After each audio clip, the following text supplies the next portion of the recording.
غازی ممتاز حسین قاضی کے جنازے میں میں خود شامل ہوا ہوں۔ میں نے حج بیت اللہ کیا ہے اور میں نے حج کے بعد اتنا بڑا اجتماع زندگی میں نہیں دیکھا۔ تا حد نظر سروں کا سمندر تھا اور عقیدتوں کا ہجوم تھا، اور لوگ جنازے کی چارپائی کو جو ہے وہ بلکہ چارپائی نہیں ایمبولینس کو چھو لینا بھی اپنے لیے اعزاز سمجھ رہے تھے کہ اگر ہاتھ ہی مس ہو جائے تو یہ ہماری زندگی کی معراج ہے۔ یہ ہوتی ہے شان، یہ ہوتی ہے عظمت۔ تسی جوان ہے تو بڑے پھٹے چلا دیتا، جڑا چارپائی تے نہیں سی پورا آ گیا اودے چہرے تے جلال سی، غازی ممتاز حسین دے چہرے تے جلال نہیں آئی سی، اور میں تے سب کچھ دیتا تسی کی کیتا ہے؟ سامنے اس کی چہرے کی تاج نہیں لا سکی میری آنکھیں، وہ سوال کر رہا تھا، سوئے رہے تم باتیں کرتے رہے، اپنی اپنی بچاتے رہے، اپنی پیڑیاں مریضیاں بچاتے رہے، اپنی ورزشیں بچاتے رہے۔ یاد تو اس کا کس کے پاس جواب ہے؟ کیا لالچ ہے یورپ کا؟ کیوں مرزائیوں کو ویزا دیتا ہے وہ؟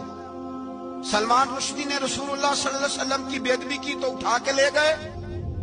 برما کی سینکڑوں بچیاں روتی ہیں روز، ترستی ہیں چھت کے لیے، وہاں کسی کو خیال نہیں آیا، اور نوبل پرائز کے لیے اس بچی کو چنا گیا جو امت کی بیٹی تھی، اسے پہلے گمراہ کیا گیا، اور وہ کہنے لگی داڑھی سے مجھے وحشت ہوتی ہے۔ اسلام کی کوئی تاریخ جو ہے وہ روشن نہیں تھی، اس کا ماضی سیاہ ہے معاذ اللہ۔ ایک ہی بچی تھی جس پہ ظلم ہو رہا تھا، جو تمہارے مفادات پہ پوری اترتی ہے اسے لے جاتے ہو۔ میرا سوال ہے آج اتنے بڑے اجتماع میں، اور میں آپ کو موٹیویٹ کر رہا ہوں، خدا را تھوڑا ذہن پہ بوجھ ڈالو۔ ایک بی بی آسیہ مسیح جس نے کہا کہ مسلمانوں کے نبی نے معاذ اللہ دولت کے لیے حضرت خدیجہ سے نکاح کیا، معاذ اللہ اتنی بڑی اس نے بے ادبی کی، اور پھر اس نے جا کے کورٹ میں مانا کہ میں نے بے ادبی کی، پھر جب کورٹ میں تسلیم کیا تو اسے سزائے موت ہوئی، پھر پنجاب کے گورنر کی ڈیوٹی یورپ نے لگائی، وہ اس کا حمایتی بن کے چلا گیا، اس بی بی کو سزائے موت آئین پاکستان کے تحت پاکستان کے ججوں نے سنائی، اور جب گورنر چلا گیا حمایت کے لیے اور اس نے جا کے کہا کہ جس قانون نے اسے سزا دی ہے وہ قانون کالا ہے، ناموس رسالت کا قانون بدل دینا چاہیے، اس گورنر کو ایک عاشق کے رسول نے 27 گولیاں مار کے قتل کر دیا۔ پھر تم نے کہا جی آئین کہتا ہے سزا ہوگی، پھر اس کو سزا دی، پھر تم نے اسے پھانسی پہ لٹکایا اور رسول اللہ کا دل تم نے دکھایا۔ وہ 2 سال ہو گئے ممتاز قادری رحمت اللہ علیہ کو پھانسی لگے۔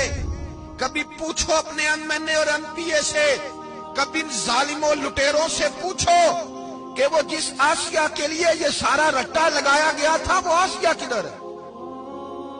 اس کو بھی تو آئین نے کہا تھا پھانسی لگاؤ۔ آج جو تم نے جج کے حکم پر یہاں ہم دھاوا بول دیا اور کہا عدالتیں ہمیں کہہ رہی ہیں، تو سیشن کورٹ نے کہا کہ بی بی مجرمہ پھانسی دو۔ وہ جا کر اقوام متحدہ میں حضور کی عزت کی بات کرتا ہے جو ممتاز کو قاتل کہہ رہا ہے، آسیہ ملونہ کو رہا کرنے والا، اور اس کے بدلے میں طریق لبیک یا رسول اللہ کے ہزاروں کارکنوں کو اندر کرنے والا، اور حافظ اور قاریوں کو سید زادوں کے گھروں میں بھی ان کی دیواریں پھلانگ کر سید زادیوں کی تقدس کو بھی پامال کرنے والا، اور مساجد میں 10-10 15-15 نماز نہ ہوئی، جوتوں سمیت فورسز بیٹھی رہی، ہزاروں دہشت گردی کے پرچے کٹے، حضور کی عزت کی خاطر جو لوگ باہر نکلے ان کے خلاف پرچے کٹے، قوم کو وہ ناموس رسالت کی بات یاد نہ رہی، اور 2 جملے کہنے پر کہا جی دیکھا ہے اس نے وہ کیسی بات کی۔ وہاں وہ اس پلیٹ فارم پر کہتا نا کہ حضور ہمارے آخری نبی ہیں، اور حضور کے بعد جو بندہ بھی دعویٰ کرے نبوت کا وہ کافر اور مرتد ہے۔ اور کشمیر کے اندر آگ لگی ہوئی ہے اور سری لنکن ٹیم یہاں کھیلنے کے لیے آ جائے، مجھے بتائیں نا وہ کون سی ریاست مدینہ تھی جس کے اندر حضور بدر کی طرف جا رہے ہوں اور پیچھے میچ ہو رہا ہو۔ حضرت عمیر بن عدی راتی گستاخ عورت نو مار کے آئے، سویر دی نماز رسول اللہ پیچھے پڑی، حضور نے سلام پھیرے تے نظر آئے لا عمیر بن عدی، حضور صفحہ میں دیکھ رہے سن میرا غلام کتنے بیٹھے، اکھاں کوئی نہیں، جدو نگاہ مبارک پڑی تے فرمایا نہیں مار آئے ہو گستاخ؟ قال نعم بے ابی انت یا رسول اللہ۔ یہی بھونکتے رہنا جی، ممتاز جب کہتا ہے مارا تو ہم کیا کریں؟ میں نے کہا عمیر بن عدی نے یہ تو نہیں کہا میں نے نہیں مارا، کہا جی مار آیا ہو، میرے ماں باپ آپ پر قربان ہو، مار آیا ہو۔ جدوں عمیر بن عدی یہ گل کی تھی مسجد نبی شریف سناٹا تاری ہو، نابینا صحابی نے خود خاموشی توڑی. حضور عدالتیں تو آڑیاں, حکومت تو آڑی, ماورائے عدالت میں راتی زنانی مارا, کیا اس کے بدلے میں مجھے قتل کیا جائے گا؟ نابینا صحابی جب ایک گل کی تھی تو میرے آقا مولا نے کیا فرمایا؟ فرمایا کہ مہر تو نے یہ سوچا کیا ہے, گستاخ کو مارنے کے بعد قانون تو نے ہاتھ میں لیا ہے تو ہم اس کے بدلے میں آپ کو کچھ کریں گے؟ فرمایا لا ینتطع فی انزان, فرمایا قیامت تک جب میری عزت کا مسئلہ آئے گا نا تو دو بکریاں بھی کبھی اختلاف نہیں کریں گے. میرے کو جرمنی دے ٹی وی والے آئے انٹرویو لین, 2 سوالوں تو بعد انہوں نے صحافیاں دی بس ہو گئی سی. میں کہا جلے ہو تو انہوں کوئی غلط فہمی ہے آسیہ مسیح دے بارے. میں کہا ایتھے تے کعبے دے غلاف نہ بھی گستاخ لٹکے ہوئے تے معافی نہیں ہے, چوڑی کے میں معافی اسی دے سکتے ہیں. میں کہا تے ساریاں چوڑیاں پھر دیاں, کدی کسی چوڑی نو چانڈ بھی نہیں ماری, ساڑا کوئی موقف سمجھو.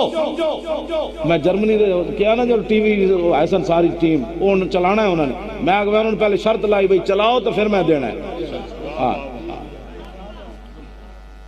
انہوں نے کیا وہ پتہ ہے, میں انہوں نے جب شاہ جی تشریح کی تھی نا اسلام دی, وہ رو پہ انہوں نے کہا آج تک سانو یہ ہو جائے اسلام دا یارہ دسے ہی کسی نے.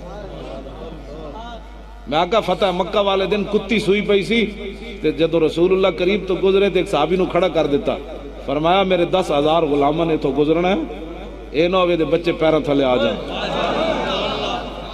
میں آقا چلے او میں مڑ مڑ پوچھن اے ہے حدیث, میں آقا ہے نا. میں آقا چلے او کتی دے بچے بھی نہیں مرے اس دن, لیکن گستاخ کعبے نہ لٹکیا کیویں مر گیا؟ ابن خطل تے کعبے نہ لٹکے ہوئے سی نا, تے رسول اللہ نو آگے صحابہ کیا یا رسول اللہ تے تھلو چڑھ کے تے چلا گیا, کعبے دے غلاف نہ لٹک رہا, ایک طرف دیوار دوسری طرف کعبے دا غلاف. ہن فرماؤ میرے آقا نے فرماؤ اقتلوا, اتھے ہی قتل کر دو مجھے. سبحان اللہ, توجہ. سرطن سے جدا, سرطن سے برنس صلیبی جرنل نے صرف اتنی بات کی تھی, اینا محمدکم ادعو ینصرکم, وہ کہنے لگا بلاؤ ہے محمد نو کتھن تہاڈی مدد کرن. صلاح الدین ایوبی تک کے گل چلی گئی. صلاح الدین ایوبی نو پھر اللہ تعالیٰ نے فتح دیتی, برنس گرفتار ہو گیا. سارے صلیبی جرنل کہنے لگا تو معافی جاؤ. جب برنس سامنے آیا تو آپ کی اکھا میں جو حقیقی شولے نکلے, انہوں نے انجن کر رہے سی, آپ نے تلوار چک کے نا, اور میں تو نے کہا تھا نا بلاؤ اپنے نبی کو وہ تمہاری مدد کرے نا. ہاں میں آیا. آپ نے پھر تلوار اٹھائی اور اس کا سر کاٹ کے فرمایا اس کا سر اٹھاؤ اور جتنے جرنیل صلیبی بیٹھے ہیں خیموں میں ان کے پاس لے جاؤ. تمہیں معافی اس لیے مل گئی کہ تم نے حضور کے خلاف بات نہیں کی, اور میں نے اس کا سر اس لیے کاٹا اس نے ہمارے آقا مولا کے خلاف بات کی. اے تاریخ الخمیس میرے پاس موجود ہے.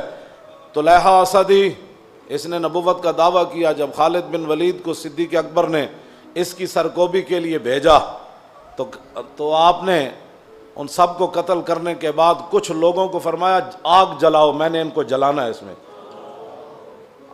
حالانکہ حضور نے فرمایا آگ کا عذاب صرف رب دے گا جو خالق ہے, لیکن خالد بن ولید فرمایا نہیں میں انہوں جلانا ہے. صحابہ نے کہا اے کی کرن لگے ہو؟ فرمایا مجھے پتہ چلا انہوں نے حضور کے بارے میں بات کی تھی. ہاں انہوں نے حضور کے بارے میں, قتل کے بعد فرمایا پھر ان کو میں نے آگ بھی لگانی تاکہ قیامت تک کسی کافر کو بھی پتہ چلے کہ مسلمان جب حضور کی بات آئے تو ایسے اللہ کی تلوار بھی اپنے آپ سے باہر ہو جاتی ہے. تم اتنی بڑی بڑی باتیں کافر کر رہے ہیں اور تم یہاں بھی میٹنگیں کر رہے ہو. حضور نے کہا کہ تم نے میرے گستاخوں کے لیے کیا کیا, تو ہم دیکھیں سوچیں گریبان میں جھانکیں کہ ہم کس طرح چین سے سو جاتے ہیں, کس طرح کھانا کھاتے ہیں, کس طرح پانی پیتے ہیں. حضرت امام مالک نے تو کہا تھا کہ 2 ہی باتیں ہیں اس دھرتی پہ, یا مومن زندہ رہے گا یا گستاخ رسول زندہ رہے گا. کہا ایک ساتھ 2 زندہ نہیں رہ سکتے ہیں. حضرت معاذ بن جبل نے گھوڑے سے اترنے سے انکار کر دیا جب یمن میں گئے. کہا مجھے پتا چلا تمہاری دھرتی میں ایک گستاخ رسول بستا ہے, جب تک وہ گستاخ یہاں موجود ہے میں اس دھرتی پہ قدم نہیں رکھ سکتا, اتنی دیر تک اتروں گا نہیں جب تک اس کا سر میرے سامنے نہیں ہوگا. تو یہ تھی ہمارے بزرگوں کی کہانیاں.